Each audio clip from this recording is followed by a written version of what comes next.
जय हिंद साथियों, स्वागत है आप सभी का एक बार फिर से आपके अपने YouTube चैनल रानी लक्ष्मीबाई क्लासेस में। दोस्तों, अगर आप उत्तर प्रदेश पुलिस री एग्जाम की तैयारी कर रहे हैं तो साथियों इस रीजनिंग की क्लास को अंत तक देखना। और अगर आपको रीजनिंग बिल्कुल भी नहीं आती है, 15 दिन मेरे साथ रहिए साथियों, आपको रीजनिंग 100% आने लगेगी। तो आइए साथियों, आज के सेशन को हम लोग स्टार्ट करेंगे। अगर आप चैनल पर नए हो तो प्लीज क्लास को लाइक कर दें और चैनल पर नए हो तो सब्सक्राइब करके बेल आइकन प्रेस जरूर दबा दें, ताकि डेली आगे आने वाली क्लासों का नोटिफिकेशन आपको सबसे पहले मिले।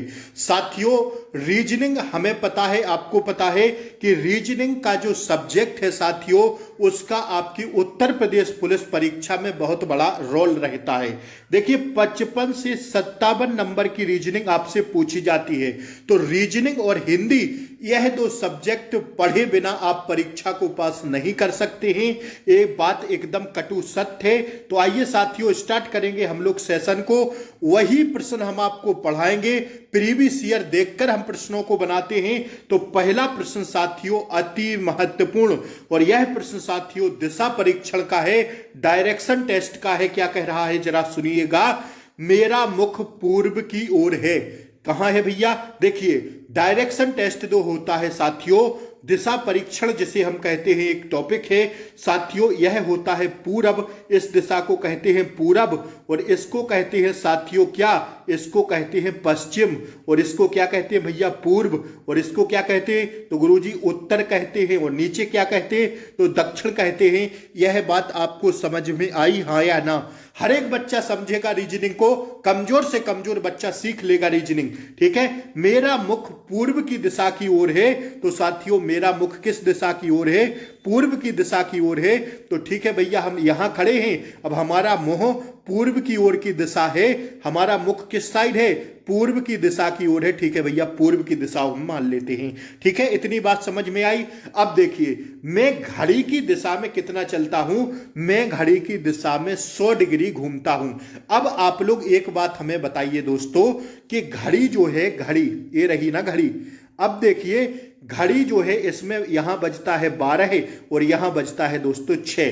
ठीक है, और यहां बजता है 3 और यहां बजता है साथियों 9। यह घड़ी है, बात समझिएगा जरा गौर से। अब अगर घड़ी की दिशा में, अगर घड़ी की विपरीत दिशा में पूछता, तब साथियों हमें इस साइड से चलना था। अब घड़ी की सुई की दिशा में पूछ रहा है तो इस साइड चलेंगे। अब देखना बात को, इस साइड चलना है। बात समझ में आई, हाँ या ना? कितना चलना है? अब इसको अभी हम मैटते हैं। देखिए, मेरा मुख पूर्व की दिशा की ओर है। ठीक है, पूर्व की दिशा की ओर हो गया हमारा मुंह।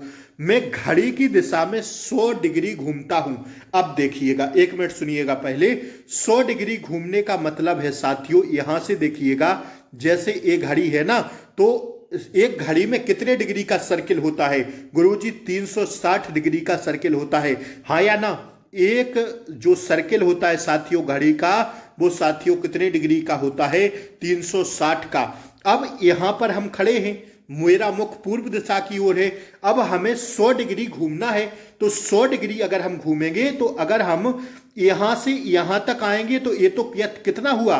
ये तो भैया केवल 90 हुआ, क्योंकि 90 ए हो गया और 90 ए हो गया, 90 ए हो गया और 90 ए हो गया। तो कितना हो गया? 360 डिग्री हो गया, हाँ या ना? बात समझ में आ रही है? कमेंट बॉक्स में लिखिएगा जल्दी से। ठीक है, यहां से यहां तक 90 हो गया। अब हमें चलना कितना है? तो हमें साथियों 100 डिग्री चलना है। तो यहां से यहां तक तो 90 हो गया, और अगर हम 10 डिग्री और चल दें तो यहां हम आ जाएंगे कि नहीं आ जाएंगे? तो हम यहां तक कितना चलाए भैया? 100 डिग्री चलाए। ठीक है, मैं घड़ी की दिशा में 100 डिग्री घूमता हूं। और फिर घड़ी की विपरीत दिशा में देखिए, अब क्या कह रहा है? घड़ी की विपरीत दिशा में। तो यहां से हम लोग चलेंगे तो 10 ए चल दिए, तो साथियों 90 ए चल दिए, तो यहां तक कितना आ गए? 100 आ गए भैया। अब 45 और चलना है, क्योंकि 145 घूमना है ना, तो यहां से 45 और चल देंगे। ये पूरा 90 है, आधा चल देंगे, तो अब हम इस साइड आ जाएंगे। तो इस साइड देख लीजिए किस दिशा है, मेरा मुख अब किस दिशा की ओर है साथियों? यहां हम खड़े थे, और यहां से अब हमारा मुख किस दिशा की? देखिए, यहां खड़े थे ना हम, क्योंकि कह रहा था मेरा मुख पूर्व दिशा की ओर है। तो यहां हम खड़े थे, यहां से से देख लेंगे साथियों। अब हमारा मुख किस दिशा की ओर है भैया? अब हमारा मुख है उत्तर पूर्व दिशा की ओर। कहाँ है? उत्तर पूर्व, यही है ना दिशा, क्योंकि पूरब ये है और पश्चिम ये है, उत्तर ये है, दक्षिण ये है। तो साथियों देखिए ना, इसको क्या कहेंगे? इस दोनों दिशाओं के बीच को उत्तर पूर्व कह, उत्तर और पूर्व कहेंगे कि नहीं कहेंगे? जैसे पूरब ये हो गया और उत्तर ये है, तो साथियों इसको उत्तर पूर्व तो ही कहेंगे। ये यहां पर आ गया वो, तो ठीक है। इसका राइट आंसर क्या हो गया? ऑप्शन ए राइट आंसर हो गया। हर एक बच्चे को समझ में आ गया होगा, ठीक है ना। आइए दूसरे प्रश्न को देखेंगे। महत्वपूर्ण प्रश्न दूसरा देखिएगा, आपकी स्क्रीन पर है, देश, राज्य व जिला। साथियों इस डायग्राम को हमें भरना है। कौन से डायग्राम को हम भर दें कि हमें देश भी मिल जाए, राज्य भी मिल जाए और जिला भी मिल जाए? तो हम क्या इसमें तर्क लगाएं? यही है तर्क शक्ति। अगर साथियों इसमें हम लोग ऑप्शन सी वाले को भर दें तो क्या हमें राइट आंसर नहीं मिल जाएगा? अब कैसे? देखिए, एक जो देश है इसमें साथियों कई राज्य होते हैं, कई राज्य होते हैं, हाँ या ना? मान लीजिए ये आपका भारत हो गया, ठीक है। अब भारत में कई राज्य हैं, है कि नहीं? और कई राज्यों के अंदर कई जिले आते हैं, ठीक है। तो ऑप्शन सी वाला डायग्राम हमें भर देना है। राइट आंसर दोस्तों हमारा ऑप्शन सी हो जाएगा, ठीक है। एक देश में कई राज्य होते हैं और एक राज्य में कई जिले होते हैं, अतः देश, राज्य, जिला के बीच जो संबंध सही निरूपण कर रहा है वो ऑप्शन सी वाला कर रहा है। आशा करेंगे कि आपको समझ में आ गई होगी बात, ठीक है। केवल 15 दिन साथियों परीक्षाओं के बचे हैं, जी जान लगा के पढ़ते रहिए। माँ बापू का सपना पूरा करना है तो साथियों 60,244 पद आपके सामने है। रगड़ दीजिए अपने आप को इन 15 दिनों में। आज साथियों केवल और केवल 20 से 21 तारीख के 15 से 16 दिन बचे हुए हैं। तो साथियों एक भी मिनट समय जाया नहीं करिए, क्योंकि समय बहुत कम है, ठीक है। आइए, यदि फैन को एक कूट भाषा में क्या लिखा जाता? 21, 26, 13। सभी सदस्य क्लास को लाइक कर दें और चैनल पर नए हो तो सब्सक्राइब जरूर कर लें, ताकि कल की क्लास का नोटिफिकेशन उसी सब्सक्राइब और बेल आइकन प्रेस दबाने से मिल जाएगा। फिर कहते हैं गुरुजी रीजनिंग की क्लास नहीं करवा रहे हैं। भैया डेली तो रीजनिंग की क्लासें करवा रहे हैं, ठीक है। महत्वपूर्ण प्रैक्टिस सेट छांट के 2 घंटे में क्लास तैयार करके आपको देते हैं, ठीक है ना। तो क्लास को लाइक करें और ज्यादा से ज्यादा शेयर करिए क्लास को। भाई बहन रिलेटिव यार जहां भी भेज सकते हो भेजिए। आइए, फैन को एक कूट भाषा में 21, 26, 13 लिखा जाता है। परसों की रीजनिंग की क्लास में आपको अपोजिट याद करवाए थे। ए का जेड होता, बी का वाई होता, बाकायदे ट्रिक से हर एक क्लास देखना पड़ेगा, तब जाके समझ में आएंगी चीजें। फैन को क्या लिखा है? 21, लेकिन एफ का तो प्लेस वैल्यू 21 होती नहीं है। अब देखिए क्या तर्क लगाना है इसमें, तो उसी कूट भाषा में डैड को क्या लिखेंगे? देखिए फैन को लिखा है इन्होंने, क्या लिखा? 21, 26 व 13। फैन को 21, 26 व 13 लिखा, कैसे लिखा है इन्होंने? जरा गौर से समझिएगा। एफ का इन्होंने अपोजिट किया। एफ का अपोजिट हम बताए थे ना करना। एफ का क्या होता? यू। ए का क्या होता भैया? ए का जेड होता। एन का क्या होता? एम होता है। अब देखिए यू की प्लेस वैल्यू 21 होती है, हाँ या ना? और जेड की प्लेस वैल्यू 26 होती है, हाँ या ना? एम की प्लेस वैल्यू 13 होती है, हाँ या ना? मिल गया ना? यही लिखा जाता है। तो अब डेड को पहले हम लोग अपोजिट कर दें तो डी का अपोजिट क्या होता है गुरुजी? डब्ल्यू होता है। ई का क्या होता है? एल का ओ बताए थे और भी का ई बताए थे, तो क्या होता? ई का भी होता। ए का क्या होता? जेड होता। और डी का क्या होता? फिर से W होता। अब देख लीजिए W की प्लेस वैल्यू क्या होती है दोस्तों? W की प्लेस वैल्यू होती है 23। और साथियों और इसकी क्या होती है? V की साथियों 22 होती है, हाँ या ना? Z की 26 होती है और W की कितनी होती है? तो W की फिर से 23 होती है। तो इस हिसाब से हमारा राइट आंसर हो जाएगा। देख लीजिए किस ऑप्शन में मिल रहा है? 23, 22 किस में मिल रहा है? 23, 22, 26, 23। ऑप्शन सी हमारा क्या हो जाएगा दोस्तों? एकदम राइट आंसर हो जाएगा। बात समझ में आ गई हो तो हम लोग आगे बढ़ें। आइए देखिएगा अगला प्रश्न आपकी स्क्रीन पर ये रहा साथियों, शानदार जबरदस्त जिंदाबाद प्रश्न, सीधा पेपर में छपता है। यदि किसी कूट भाषा में यदि श्वेत का अर्थ है काला, किसका अर्थ है? श्वेत का अर्थ है काला, काले का अर्थ है पीला, पीला का अर्थ है नीला, नीला का अर्थ है लाल और लाल का अर्थ है साथियों हरा, तो उस भाषा में रुधिर का रंग क्या होगा? रुधिर का, अब देखिएगा रुधिर कैसा होता है? रुधिर का रंग गुरुजी लाल होता है। रुधिर मतलब होता है ब्लड, और ब्लड मतलब होता है खून। तो खून का रंग कैसा होता गुरुजी? लाल होता है।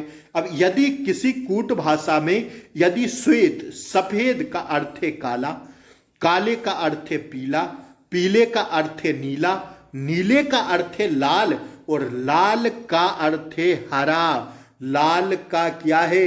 अर्थ है हरा।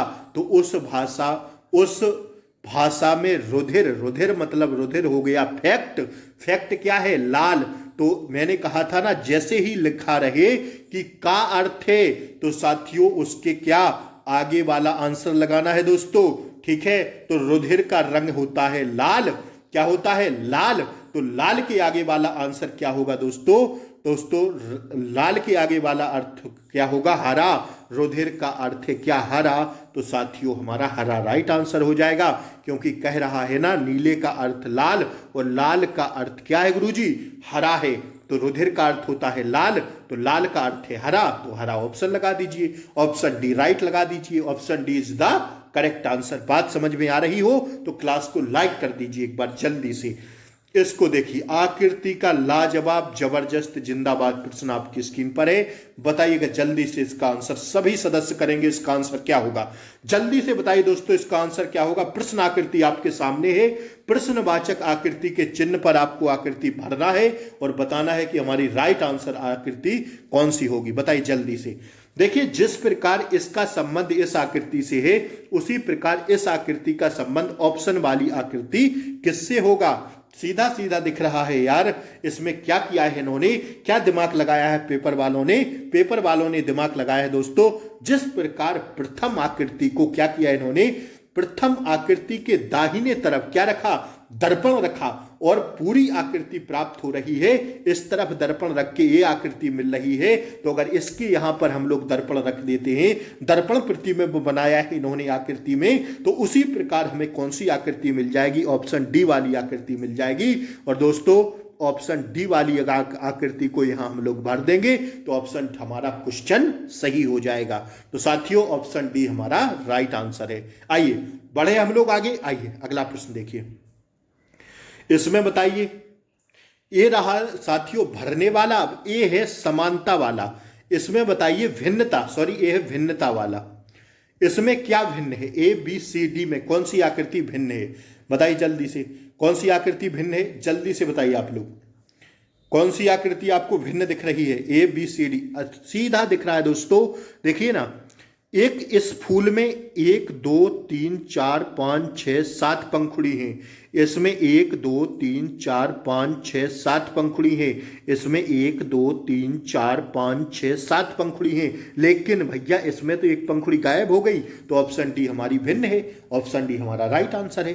ज्यादा दिमाग ही नहीं लगाना है, ऑप्शन डी राइट कर दीजिए। कर दीजिए हाँ या ना बताइए। इस काम को करने में कितना सेकंड लगेगा आपको? सीधा देखेंगे, ऑप्शन डी मारते हुए आगे की ओर बढ़ेंगे। और यह प्रश्न पूछे जाते हैं, अभी आप प्रीवियस ईयर उठा के देख लीजिए 17-18 तारीख के, यही प्रश्न साथियों भर भर के पूछे गए हैं परीक्षा में, ठीक है ना। आइए अगला प्रश्न देखिएगा। इसको बताइए, प्रश्नवाचक चिन्ह के स्थान पर कौन सी आकृति भरी जाएगी? बताइएगा जल्दी से, कौन सी आकृति भर दें कि हमारा राइट आंसर हो जाए दोस्तों? बताइए जल्दी से, जल्दी से इसका आंसर करेंगे। सभी सदस्य इसका आंसर करेंगे। इसमें क्या किया है इन्होंने, इसमें क्या दिमाग लगाया दोस्तों, जरा सोचिएगा कौन सी खोपड़ी लगाई है पेपर वालों ने। आइए देखिए इसमें इन्होंने क्या किया है साथियों। इसमें इन्होंने, मैंने कहा था ना, घड़ी की विपरीत दिशा में इन्होंने अब चलाया है स्क्रीन को। लेकिन ये डायरेक्शन का टेस्ट नहीं है, ये भैया अलग है, पेपर अलग क्वेश्चन है। मतलब समझे आप लोग, डायरेक्शन का प्रश्न नहीं है। इसमें इन्होंने क्या किया दोस्तों, घड़ी की विपरीत स्थिति को लेते हुए साथियों प्रश्न आकृति में छोटे वर्ग की भुजा पर स्थित तीर 90 डिग्री वामावर्त घुमाया है। यहां था ना ये, फिर यहां पर 90 डिग्री वामावर्त, मतलब घड़ी की विपरीत दिशा में। घड़ी की विपरीत दिशा करेंगे तो ऐसे, और सीधी दिशा करेंगे तो ऐसे, ठीक है ना। तो यहां इन्होंने विपरीत दिशा में यहां किया, फिर से विपरीत चलाए तो यहां पर आए। अब फिर से आप विपरीत चला दीजिए तो यहां कर दीजिए, और ज्यों के त्यों का बना दीजिए साथियों, डिब्बा बना दीजिए, मतलब वर्ग बना दीजिए। तो ऑप्शन बी हमारा राइट आंसर हो जाएगा। भाई सोचिए ना, हो जाएगा कि नहीं? बिल्कुल हो जाएगा। ठीक है, तो ऑप्शन बी को हम लोग प्राथमिकता देते हुए अगले क्वेश्चन को कंटिन्यू करेंगे। बात समझ में आ रही है, हाँ या ना? देखिए, फालतू बातें नहीं होती हैं इस क्लास में। रानी लक्ष्मीबाई यूट्यूब चैनल उस बार भी जबरदस्त तैयारी कराए थे, इस बार भी तैयारी के लिए हम तत्पर हैं। तो साथियों, केवल 15 दिन बचे हैं, जी जान लगा के पढ़ लीजिए। इससे अच्छा मौका दोबारा लाइफ में मिलेगा नहीं। ठीक है, आइए, आप सड़क पर जा रहे हैं, जरा मानसिक अभिरुचि का लाजवाब प्रश्न आपके सामने आ गया है। आप सड़क पर जा रहे हैं, जी गुरुजी जा रहे हैं, यदि आपको 200 रुपए का नोट पड़ा हुआ मिल जाए तो ऐसे में आप क्या करेंगे? उसे उठाकर जेब में रख लेंगे? ये तो बिल्कुल गलत है भैया, ये बात गलत है।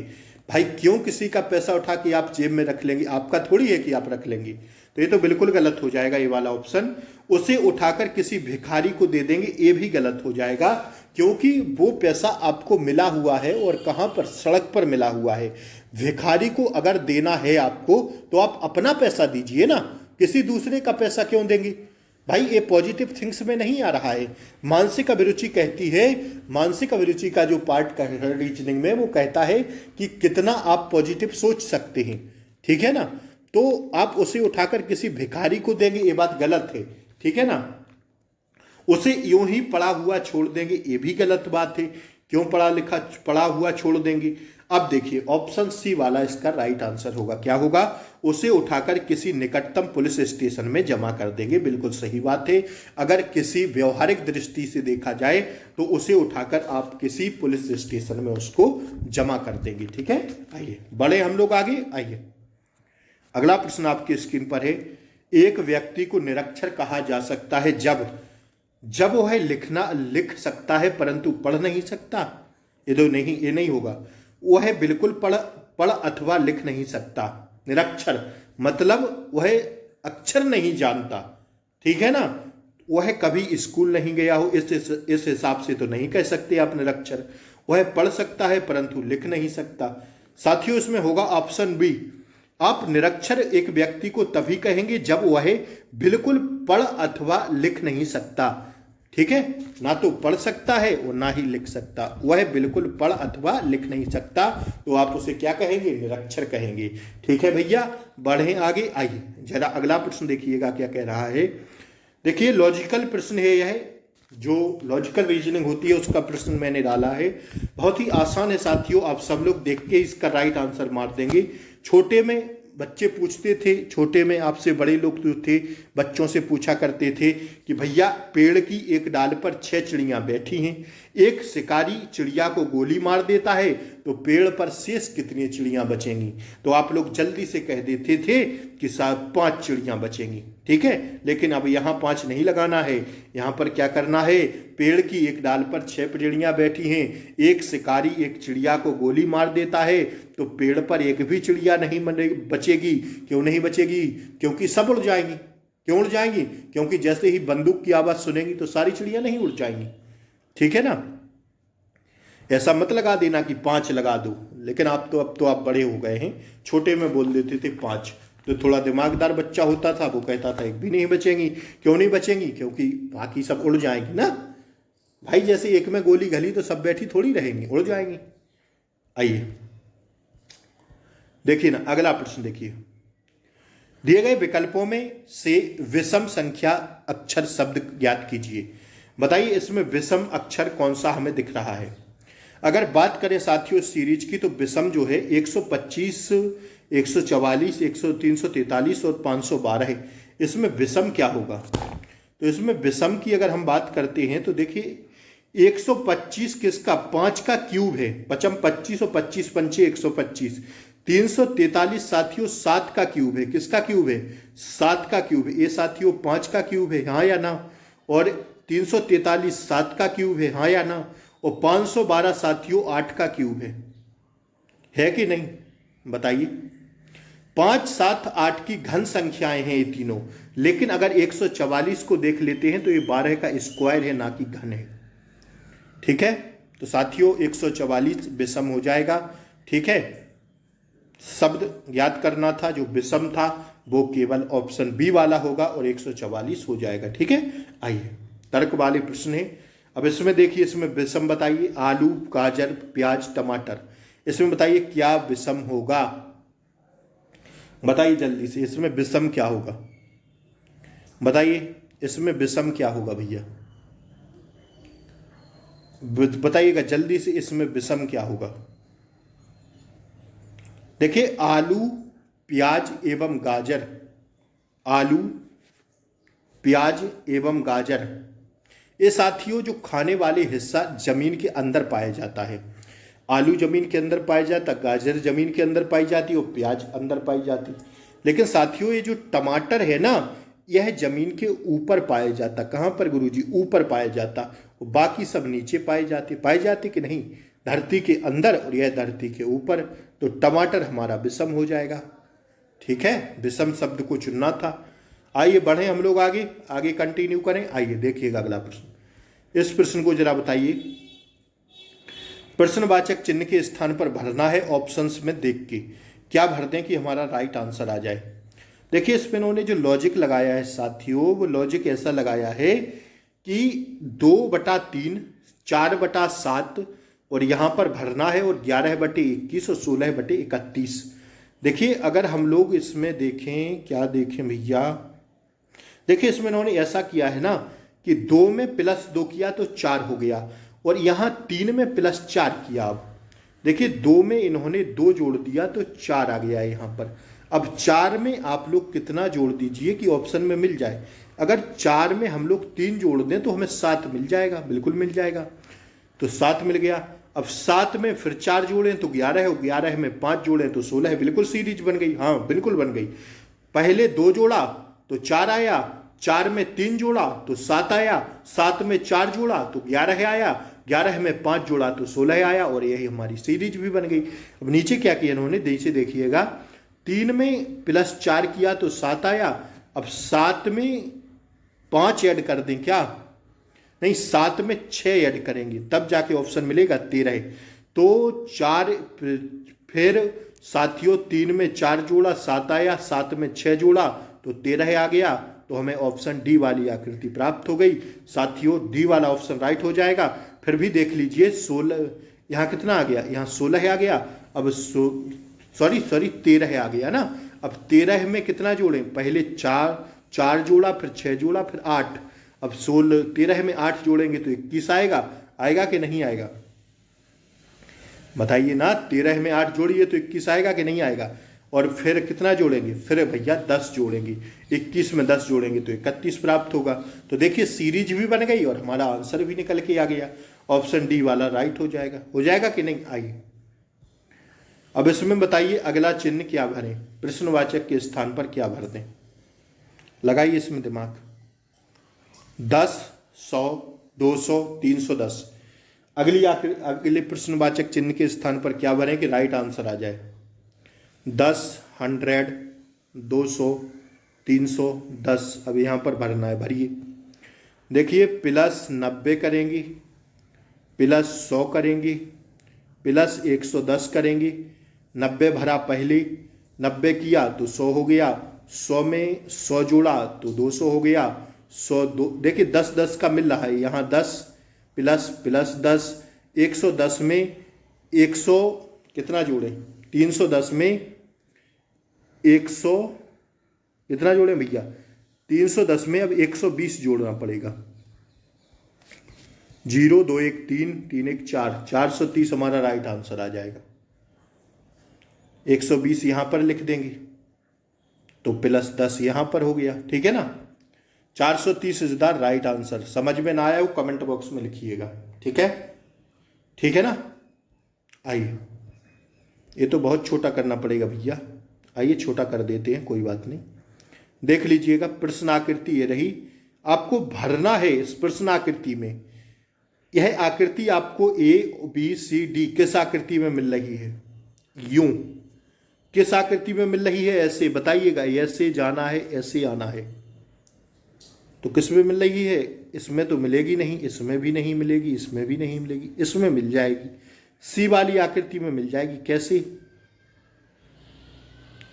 ऐसे मिलेगी ना, ऐसे, फिर ऐसे, नहीं नहीं नहीं, कैसे मिलेगी भैया, देखिएगा 1 मिनट। हाँ ऐसे मिलेगी, ऐसे मिलेगी, ऐसे। ऐसे भी नहीं मिल रही है। देखिएगा कैसे मिलेगी भाई इसको। हाँ मिल तो रही ना, यहाँ से मिलेगी, यहाँ से ऐसे, और फिर आपका आएगा, देखिए ना,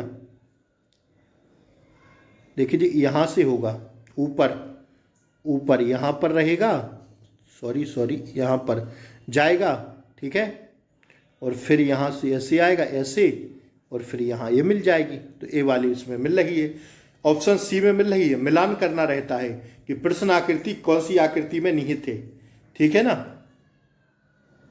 किसमें निहित है, सी वाली आकृति में प्रश्न आकृति निहित है, ठीक है, ऑप्शन सी हो जाएगा इसका राइट आंसर। आइए अब इस प्रश्न को देखिएगा, क्या कह रहा है प्रश्न। दिल्ली में मेट्रो से यात्रा करना अधिक सुविधाजनक और किफायती है। कथन है दिल्ली में मेट्रो से यात्रा करना अधिक सुविधाजनक और किफायती है।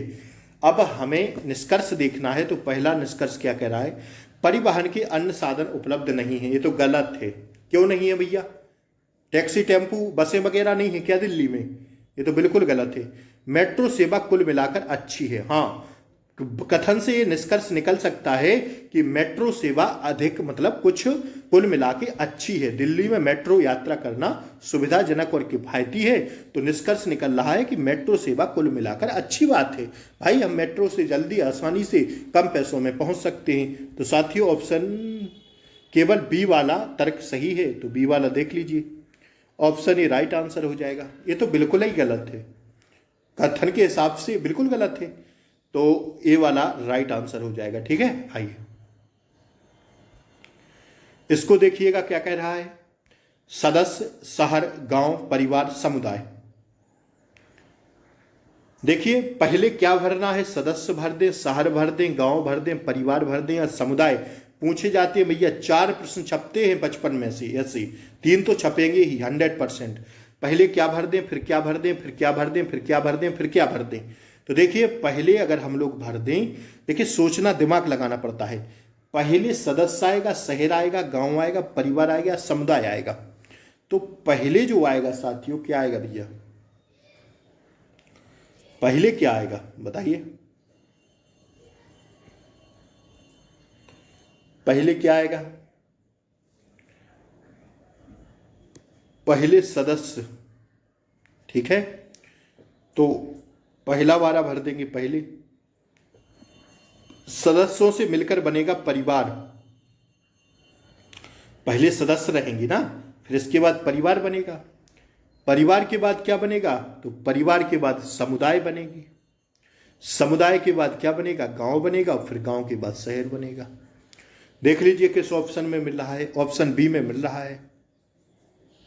पहले गांव थोड़ी हो जाएगा, पहले सदस्य रहेंगे, मतलब लोग रहेंगे, लोगों के बाद क्या होगा, लोगों के बाद गुरुजी परिवार बनेंगे, परिवारों के बाद क्या होगा, परिवारों के बाद साथियों समुदाय बनेंगे, समुदाय के बाद गांव बनेंगे, गांव के बाद शहर बनेंगे। तो ऑप्शन बी में मिल रहा है और ऑप्शन बी हमारा राइट आंसर है। आइए इसमें देखिए, लकड़ी काटना, वृक्ष, कोयला, कुल्हाड़ी। सबसे पहले काट देते हैं क्या, कुल्हाड़ी से उठा के लकड़ी को क्या कर देते हैं बताइए, दिमाग लगाइए थोड़ा। सबसे पहले अगर आप कहीं जाते हैं तो सबसे पहले वृक्ष खोजते हैं, तीसरा, ठीक है ना, फिर क्या करते हैं, फिर गुरुजी हम करते हैं, क्या करते हैं, तो फिर कुल्हाड़ी लेके चलते हैं कि नहीं, कुल्हाड़ी से क्या करते हैं, कुल्हाड़ी से भैया काटते हैं क्या, पेड़ को, ठीक है। फिर इसके बाद क्या करते, तो फिर इसके बाद निकलती है लकड़ी, और लकड़ी से क्या होता है, लकड़ी का होता है, क्या होता भैया, कोयला बनता है। तो ऑप्शन डी हमारा राइट आंसर हो जाएगा, ठीक है। बात समझ में आए। अगला प्रश्न। तो साथियों आज यही रीजनिंग की क्लास को समाप्त करते हैं। क्लास अगर अच्छी लगी हो साथियों तो लाइक शेयर सब्सक्राइब जरूर करें चैनल को। बहुत मेहनत लगती है क्लास तैयार करने में साथियों, महत्वपूर्ण क्लास है रीजनिंग की। ऐसे ही प्रश्न 25-33 प्रश्न हम आपको डेली कराएंगे। आगे आने वाले समय में 55 प्रश्नों की पूरी रीजनिंग की क्लास हम लोग देख सकेंगे। वह किताब से हम आपको करा रहे हैं जिस किताब से प्रीवियस ईयर छपते हैं, ठीक है। तो सभी किताबों का निचोड़ रहता है इसमें, इस क्लास में। पुलिस परीक्षा के पैटर्न को देखते हुए क्लास अच्छी लगी हो तो ज़्यादा से ज़्यादा क्लास को शेयर करिए, ठीक है साथियों। और अगर हमारी मेहनत अच्छी लगी हो तो लाइक करें, चैनल पर नए हो तो सब्सक्राइब जरूर कर लें, बेल आइकन प्रेस दबा दें ताकि डेली क्लासों का नोटिफिकेशन आपको सबसे पहले मिले। और शाम के टाइम एक क्लास आपको मिल जाया करेगी रोज 7 बजे के समथिंग। ठीक है, जय हिंद, जय भारत। मिलते हैं अगली क्लास में, तब तक के लिए जय हिंद, टेक केयर, बाय बाय, नमस्कार।